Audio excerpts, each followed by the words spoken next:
మాచర్ల నియోజకవర్గంలో పోలింగ్ రోజున ఈవీఎం ధ్వంసం. టీడీపీ ఏజెంట్లు పోలింగ్ సిబ్బందిపై దాడి కేసులో అరెస్టైన వైసీపీ మాజీ ఎమ్మెల్యే పిన్నెల్లి రామకృష్ణారెడ్డిని నెల్లూరు జైలుకు తరలించారు. నిన్నటి రోజున ఆయన్ను మాచర్ల కోర్టుకి హాజరుపరిచారు.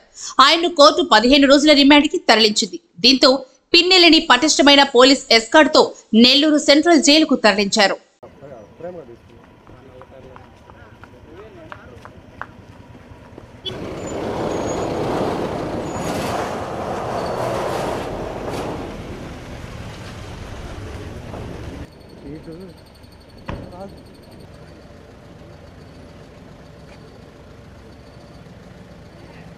అసలు ఒక్క కారు పోయింటే పోయింది.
ఏళ్ల తరబడి కిడ్నీ సమస్యలతో బాధపడుతున్నారా? ఇక చింతించకండి. ఎటువంటి కిడ్నీ సమస్యలకైనా ఇప్పుడు మన నెల్లూరు జిల్లాలో గత 25 సంవత్సరాల అనుభవం కలిగిన doctor Nischal Prasad Reddy, ex consultant, NIMS Hyderabad, consultant urologist, infertility specialist, laparoscopic surgeon, transplant surgeon గారిచే అత్యాధునిక పద్ధతుల్లో ఎటువంటి కిడ్నీ సమస్యలకైనా వన్ స్టాప్ సొల్యూషన్. మా ప్రత్యేకతలు: 24 గంటలు ఎమర్జెన్సీ కేసులు చూడబడును. లేజర్ చికిత్స ద్వారా కిడ్నీలో రాళ్లు తొలగించుట, లాప్రోస్కోపీ పద్ధతి ద్వారా కిడ్నీలో కణుతులు తొలగించుట, మగవారిలో అంగస్తంభన మరియు సంతానలేమి సమస్యలకు చికిత్స, స్త్రీలలో దగ్గిన, తుమ్మిన, మూత్రం లీక్ అవ్వకుండా ప్రత్యేక చికిత్స చేయబడును. వివరాలకు సంప్రదించండి.